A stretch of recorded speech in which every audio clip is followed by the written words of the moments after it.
Salam alaikum wa rahmatullah. On va voir dans la deuxième partie de notre cours les constituants de la fleur chez les angiospermes.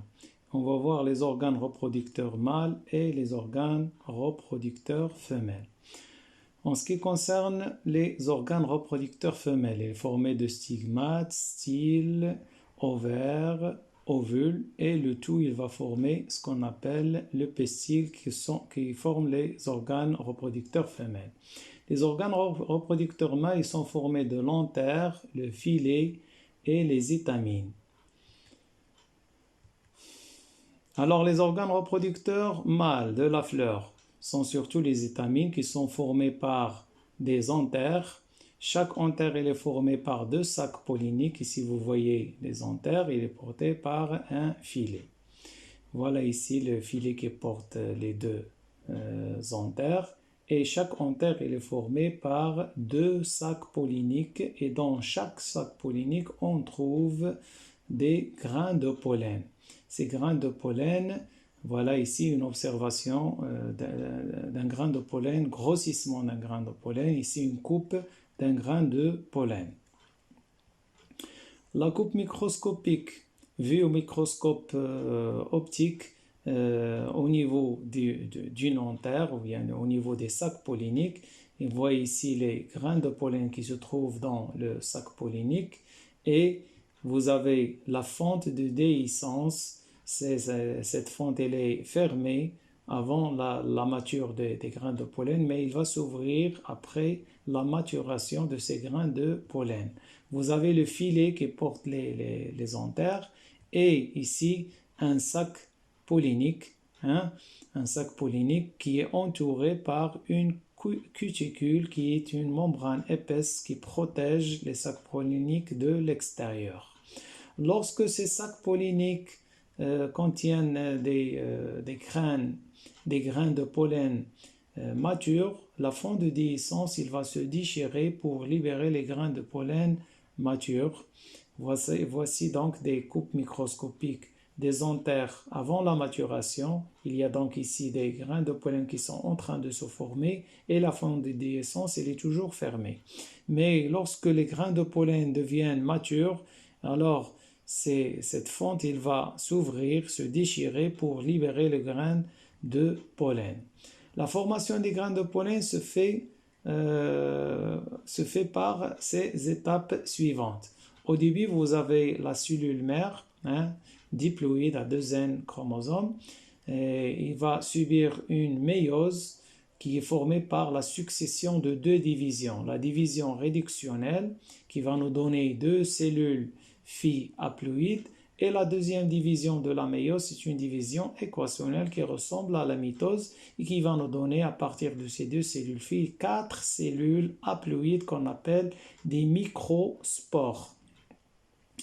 Et le noyau de chaque microspore, il va se diviser en deux pour donner deux cellules. Une cellule reproductrice ou bien génératrice qui nous donne après les gamètes mâles et une cellule végétative qui participera dans la formation du tube pollinique. Chaque grain de pollen montre les constituants suivants, c'est-à-dire l'ultrastructure, puisqu'on a fait une observation au microscope électronique.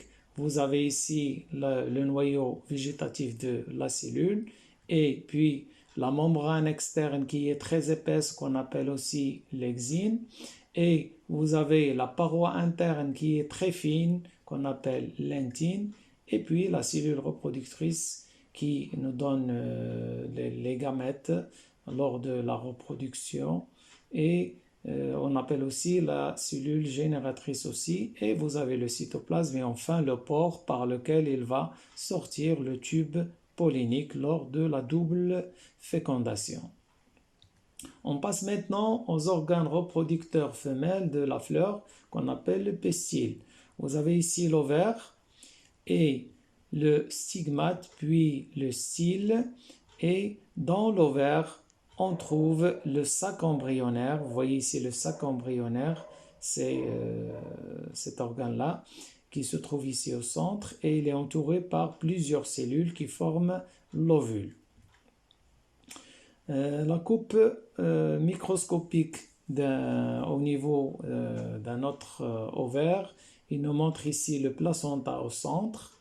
Vous avez ici plusieurs ovules, plusieurs ovules, et vous avez trois carpelles, une, deux, trois carpelles.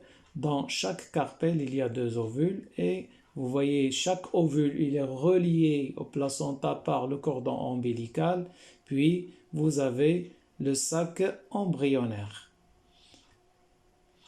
La formation du sac embryonnaire se fait par plusieurs étapes. La première étape, c'est la méiose, que va subir la cellule mère qui est diploïde. La méiose, il va nous donner 4 cellules filles haploïdes, mais 3 cellules filles vont dégénérer et une seule cellule qui va subir 3 mitoses successives. La première mitose va nous donner 2 noyaux dans la même cellule. La deuxième mitose, il va nous donner 4 noyaux dans la même cellule, et la troisième, il va donner 8 noyaux qui seront distribués sur 7 cellules. 3 cellules antipodes et une cellule centrale avec 2 noyaux, et 3 cellules ici, 2 synergides avec une oosphère qui formera le gamète femelle. Voilà donc les cellules qui forment le sac embryonnaire. Vous avez 3 cellules antipodes ici et une cellule centrale avec 2 noyaux et 2 synergides. Et au centre, vous avez l'oosphère qui formera le gamète femelle. Et ici, le micropyle, c'est l'endroit par lequel il va passer le tube pollinique lors de la double reproduction. Vous avez 3 exercices à faire. Et on se retrouve, Inch'Allah, le cours prochain.